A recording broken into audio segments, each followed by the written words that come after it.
როგორ ვიქირავთ აპარტმენტი თუ არ გვაქვს საკრედიტო ისტორია. მოძებნე საცხოვრებელი საიტებზე Zillow, Apartments.com, Hotpods and Facebook Marketplace.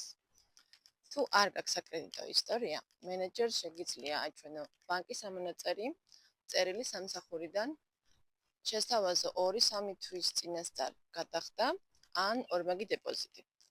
ამით შენაჩვენებ, რომ ხარ სანდო პიროვნება. შეამოწმე უბნები, არ დაუჯერო მხოლოდ ფოტოებს.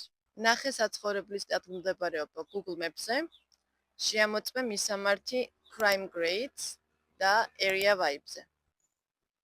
მიაქცია ყურადღება, რომ ახლოს იყოს ტრანსპორტი, მაღაზიები და სკოლები. თუ შენთვის ჯერჯერობით აპარტმენტი არ არის ხელმისაწვდომი, შეგიძლია აიღო ოთახი ქირით, room for rent. ეს უფრო ადვილია, იაფი და გაძლევს დროს ადაპტაციისთვის. იქირავ საცხოვრებელი საკრედიტო ისტორიის გარეშე რეალურია. თავარია იცოდე, როგორ მიუდგებ პროცესს.